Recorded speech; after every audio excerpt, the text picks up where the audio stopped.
Hi everyone, it's Kirk from Living a Field. I just thought I'd take a moment to talk about a plant that we have growing here at our homestead. I did a short little video a couple of days ago on it, but I wanted to go into a little bit more depth about it.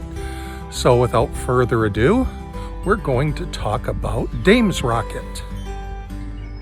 Okay, here we have the beautiful plant Hesperis metronalis, commonly referred to as Dame's Rocket. Now, this isn't a native species. It's an invasive that has become naturalized throughout the United States. This is on our homestead here, and it is all over the place. We've got it in our flower beds. It's growing in the margin of the woods beyond the fence line. It is a member of the Brassicaceae family, which is the mustard family. It's the same family with the cruciferous vegetables.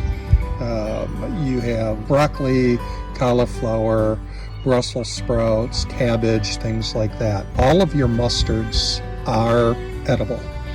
And the way you can always tell a mustard is if you look at the flower and you have 4 petals. Below the petals you can see the tubular flower, and you can see there are 4 sepals. Inside of the petals you have 1 pistil, and then you have 6 stamen. 4 of the stamen are tall and 2 of them are shorter. The stamen is the male part of the flower, and you can remember it's the male part by they always stay men. Again, all of the flowers will be 4 petals shaped in a cross to an X, 6 stamen, 4 tall, 2 short. The plant can grow approximately up to a little over 40 inches tall, but usually they're about 2.5 to 3 foot tall is what I typically run into. They're one of the first plants that comes up in the spring. And when they come up, they're small like this. The leaves are arranged alternately along the stem. And if you notice, the upper leaves have little to no petiole. They look like they're attached almost directly to the stem.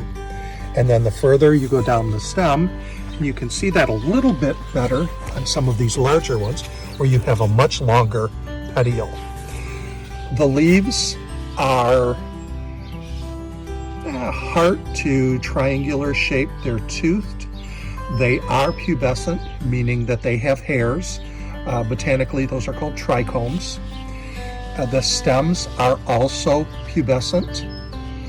This is a flowering herbaceous biennial, meaning that it lives for 2 years. And I'm going to pull this plant up only because I'm going to feed it to my rabbits anyways. And I wanted to show you it has a fleshy taproot from which the 2nd year plant will grow, and you can see some of the small little shoots coming off of it. Those will be additional plants. All parts of it are edible. The leaves, when they're young, are very good. They're peppery, somewhat like arugula. You can grab up. If you have older plants, you grab the smaller, tender leaves up top, and these can be eaten. They're a little peppery, kind of like arugula. You have to be careful because as the leaves get older, they have an emetic effect, which means that they will cause you to vomit or purge. So that's typically not what you want when you're eating a plant. But my favorite part are the flowers. The flowers are 100% edible, and they are absolutely delicious. They're sweet. There's not a strong flavor to it whatsoever. These are great put into a salad. You can put the small leaves, chop them up, and they add a little bit of peppery bitterness. And then the sweetness from the flowers, they counteract one another quite well. Oh my gosh. They flower. They're one of the first plants that comes up, and as you can see right now, it's Oh, I think it's around the 12th or 13th, maybe the 14th. Oh, it's Mother's Day. So, forgot about that. Well, I didn't forget, I did call my mother, but I forgot when I'm doing the video. So anyway, they are one of the first plants to flower, one of the first plants to come up. So they give you a great pop of color in the spring. And they, they will, the flowers, the pollinated flowers will turn into a seed pod. The energetics of the plant, the taste is bitter, which helps aid in digestion, and it increases the bile and everything, which helps with your digestion. It is warming and drying. So if you have your humors are cold and wet, this will help you. It'll warm you up and it'll dry. It'll tighten up your mucous membranes. It is anti-scorbutic. It's very high in vitamin C. So anti-scorbutic means that it aids your body. It helps prevent scurvy or treat scurvy. It's antitussive. It will help loosen stuck phlegm in your cough. It's diaphoretic. It'll cause you to sweat.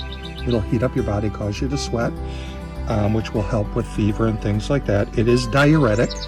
It's a mild diuretic. And because of the minerals that it contains, it will not, it's similar to dandelion, which grows right next to it, in that it is not going to reduce your electrolytes and cause cramping or anything like that.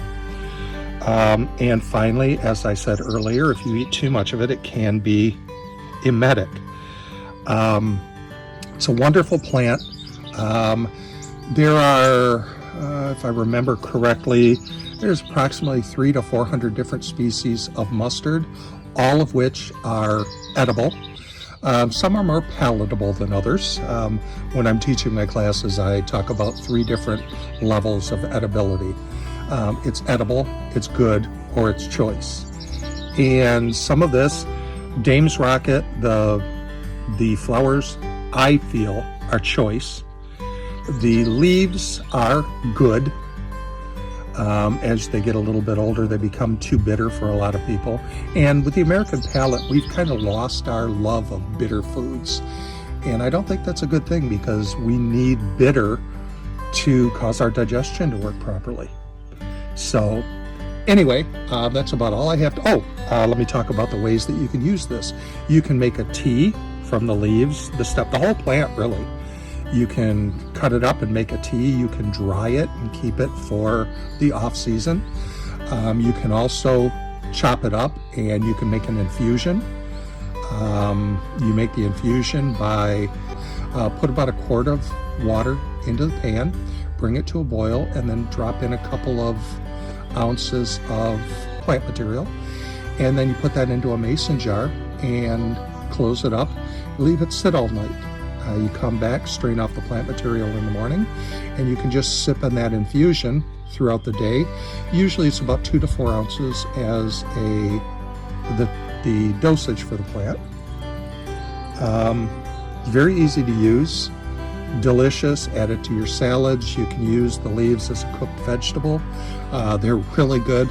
You take a couple of strips of bacon, chop it up with some onion, brown that, render off the fat, and then add the leaves to it. Cook that, add maybe just a little tiny bit of sugar and a little bit of vinegar, and stew that. You have a delicious cooked green. And that's all I have to say about Hesperis metronalis, other than get out into Michigan and enjoy this beautiful state. Goodbye, everybody.